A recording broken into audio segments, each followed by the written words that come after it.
ধর্মতলার পুরনো বাড়ি। রাত হলেই শোনা যায় অদ্ভুত শব্দ। কেউ ঢুকলে আর আগের মতো ফেরে না। এ কি শুধু গুজব নাকি সত্যি ভূত? আজকের গল্প ধর্মতলার ভূতের বাড়ি, লেখক পৃথ্বীরাজ সেন। তাহলে চলো বন্ধুরা, গল্পটা শুরু করি। কর্মব্যস্ত ধর্মতলা স্ট্রিট দিয়ে আমরা তো প্রায় হেঁটে যাই। লরেটো স্কুলের পাশে একটা হলুদ বাড়ির দিকে হয়তো কখনো সখনো চোখ পড়ে আমাদের। একদা সেখানে ঘটেছিল একটি মর্মান্তিক ঘটনা। কালের বিবর্তনে হারিয়ে গেছে অনেকগুলো বছর। পৃথিবী অনেকবার পরিভ্রমণ করেছে সূর্যকে। এসেছে বসন্ত, শীত, গ্রীষ্ম, বর্ষা, কিন্তু আজও মাঝে মধ্যে ওই অভিশপ্ত হলুদ বাড়িটা মধ্যরাতে অন্ধকারের মধ্যে দুহাতে আঁকড়ে ধরে তার হারানো অতীতকে। এখনও রাতের নীরবতার মধ্যে একটা কাকাতুয়ার কণ্ঠস্বর শোনা যায়। সে যেন আকুল আর্তস্বরে কাকে ডাকছে। আর দেখা যায় লম্বা চওড়া মাঝবয়সী এক মহিলার ছায়া মূর্তিকে। আচ্ছন্নের মতো হাঁটছে সে। হারিয়ে গেছে বুঝি তার প্রিয়জন, তারই সন্ধান করছে। ওই মহিলার গলায় শক্ত করে বাঁধা একটা তোয়ালে। এই রহস্যের জবনিকা উত্তোলন করতে হলে আমাদের পিছিয়ে যেতে হবে আজ থেকে 150 বছর আগের শহর কলকাতায়। 1850 সাল।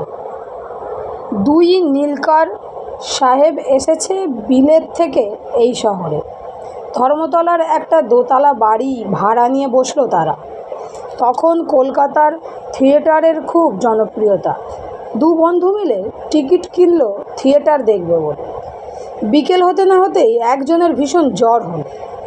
অন্য বন্ধু একাই গেল থিয়েটার দেখবে বলে। নিস্তব্ধ নিশুতি রাত।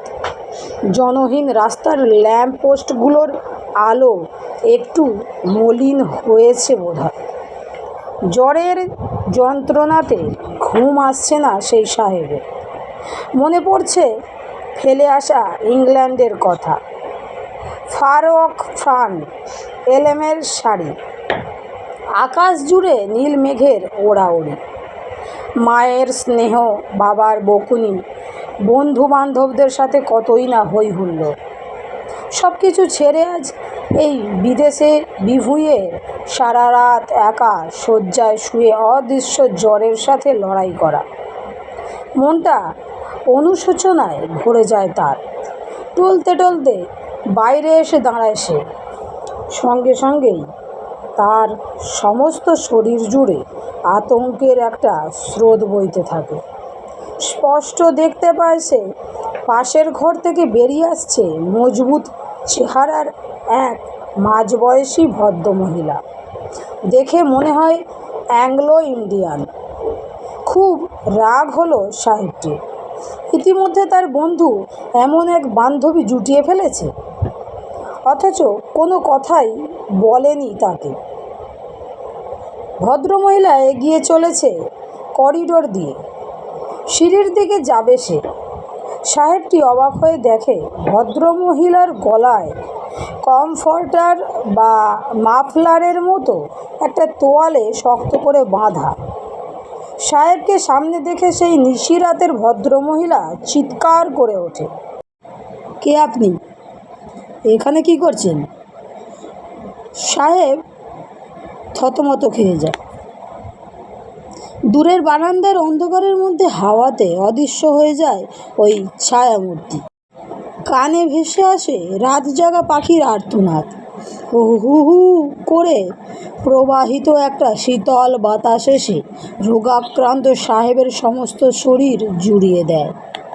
সারা রাতের থিয়েটার শেষ হওয়ার পর ভোরের দিকে ফিরে আসে বন্ধু।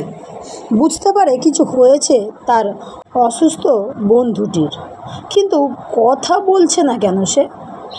অনেকক্ষণ বাদে জানতে পারে তার ওই লেডি ফ্রেন্ডের ব্যাপারটি মাথায় ঘুরে পাক খাচ্ছে অসুস্থ বন্ধুটির। সব শুনে অবাক হয়ে যায় সাহেবটি। এমন ঘটনা যে ঘটতে পারে কল্পনাও করতে পারেনি সে। শুরু হয় খোঁজ খবর। সেই বাড়ির দারোয়ানের কাছ থেকে জানতে পারা যায় সেই অভিশপ্ত কাহিনী। তখনকার দিনে এক বিখ্যাত প্রকাশন সংস্থা ছিল হান্টার অ্যান্ড কোম্পানি। এখানে কাজ করতেন কুপার নামে এক ভদ্রলোক। এছাড়া তিনি স্টেবল কিপিং করতেন, অর্থাৎ বড় বড় সাহেবদের ঘোড়া রাখার জন্য ভাড়া দিতেন আস্তাবল। কলকাতার এখানে সেখানে বেশ কিছু জমি কিনেছিলেন তিনি, কয়েকটি বাড়িও তৈরি করেছিলেন। বউবাজারের এই অঞ্চলটা তখন ছিল নিম্ন মধ্যবিত্তদের দখলে। যারা থাকতো এখানে তাদের প্রতি শহরের ধনীরা অবজ্ঞার ভাব পোষণ করত। মিসেস কুপার মাঝে মধ্যেই চাইতেন এই বাড়িটা বিক্রি করে শহরের অভিজাত কোনো অঞ্চলে চলে যেতে। তখনই একটা দারুণ ভাগ্য বিপর্যয় ঘটে যায়। 4 দিনের মধ্যে মিসেস কুপারের 2 ছেলের মৃত্যু হয়। একজনের বয়স ছিল মাত্র 15, অন্যজনের ছিল 20। ছেলে দুটির মৃত্যুতে মিসেস কুপার মানসিকভাবে বিপর্যস্ত হয়ে পড়েন। ধীরে ধীরে তার সমস্ত আচরণের মধ্যে উন্মাদ ভাবের লক্ষণ ফুটে উঠতে থাকে। ভবানীপুরের মেন্টাল অ্যাসাইলামে ভর্তি করতে হয় মিসেস কুপারকে। সেখানে চিকিৎসা শুরু হয় তার। একটু ভালো হওয়ার পর তিনি আর সেখানে থাকতে চাইলেন না, ফিরে এলেন আবার নিজের বাড়িতে। চারিদিকে 2 ছেলের স্মৃতিচিহ্ন ছড়ানো আছে। তাদের ফুটবল, প্যান্ট, শার্ট, স্কুলের বই, হাহাকার করে ওঠে মিসেস কুপারের মন।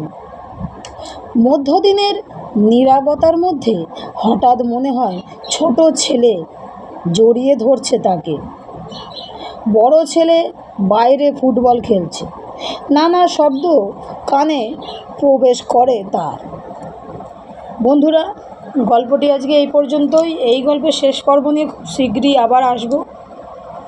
গল্পটা তোমাদের কেমন লেগেছে কমেন্টে আমাকে অবশ্যই জানিও। আর ভালো লেগে থাকলে বন্ধুদের সঙ্গে শেয়ার করে চ্যানেলটি সাবস্ক্রাইব করে লাইক করে আমার পাশে থেকো, যাতে আরও নতুন নতুন গল্প তোমাদের শোনাতে পারি। তাহলে বন্ধুরা, আজকের মতো বিদায়। সবাই ভালো থেকো, সুস্থ থেকো, সবাইকে ভালো রেখো। রাধে রাধে।